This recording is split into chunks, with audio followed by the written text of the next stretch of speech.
Hey YouTube. So over the course of the past 4 years since I moved into my house, I've sparingly seen this groundhog in my backyard who comes from a burrow that's underneath my shed. And my neighbors and I have named him Eugene. This guy was so excited to see the buffet that he started shaking his tail.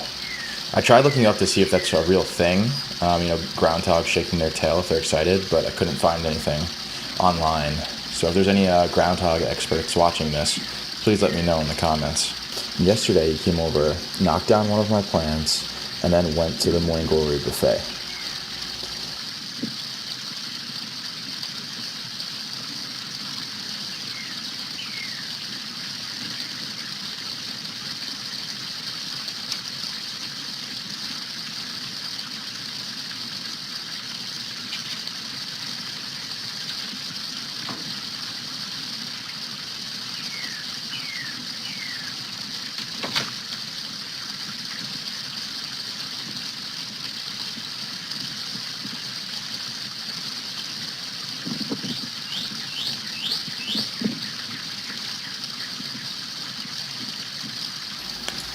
So he ate the morning glories for about 35 minutes until he was interrupted by me and Harley.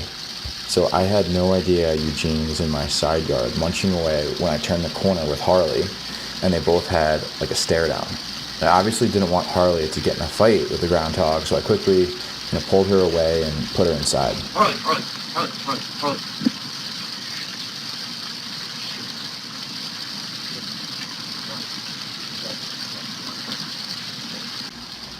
And then when I came back to look for Eugene by myself, I noticed a small hole that was dug underneath the fence by the lilac tree. It looked like he had dug it. So I started to look over the fence, where he had run, because I figured that he just, went underneath that hole that he dug. And I was looking in my neighbor's yard. I didn't see him at all, but then I noticed him on my side of the fence a few feet away from me.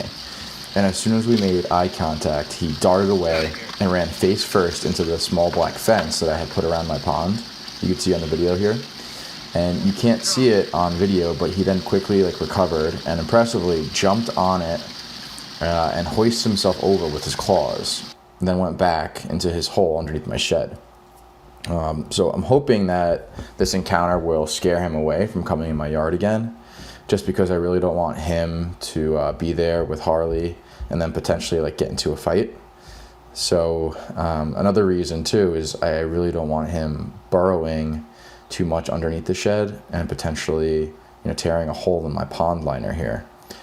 But other than that, I'm fine with him coming in and eating the morning glories since I have so much growing. But yeah, hopefully he'll be staying away.